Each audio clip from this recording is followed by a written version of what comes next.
Cecilia, what's the UK hung up on here more than others?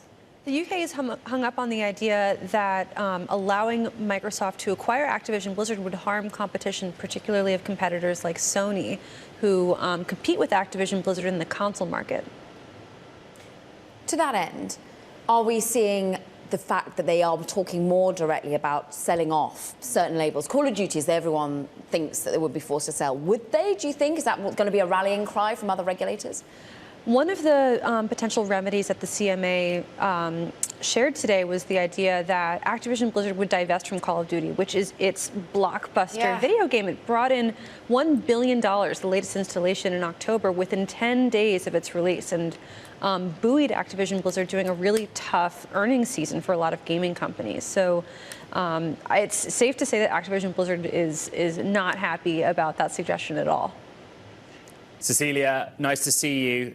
Busy morning for you and I. We've both seen that memo from CEO Bobby Kotick, right? And what's so interesting is he's clearly trying to normalize this as being just another step in an M&A process. That's a pretty consistent message from him. The other thing that jumped out at me is him talking about competition from the likes of Apple and Facebook, not other publishers. Why do you think that is?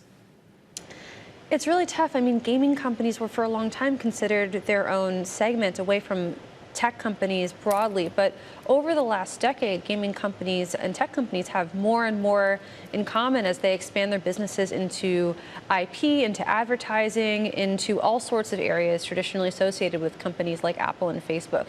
Even social media, people socialize over video games, in some cases just as much as they do over Instagram, Snapchat, etc. We've just come out of a busy week of earnings in the video game industry, not just here in the US, but over in Japan with Sony as well. Activision was actually a bright spot. How did they perform?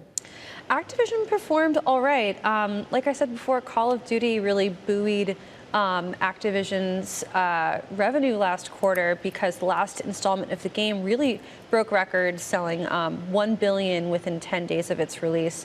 And Activision had a 43% jump in bookings, partially as a result of that, during a time that's been really tough for a lot of other gaming companies. So, Cecilia, as we ask you to work a little later to come on the show with us, just talk to us about where next for this show, where next for this storyline. Are we waiting for other regulators to pile on? Are we waiting for the US? Yeah, the U.S. Federal Trade Commission did also sue to block the deal. So there are a lot of roadblocks in sight for Activision Blizzard going forward. So the CMA is scheduled to issue a final ruling in April, and Microsoft can then actually appeal that decision. But the deal was scheduled to close in June, so it's possible that, and maybe even likely at this point, that their deadline will get extended.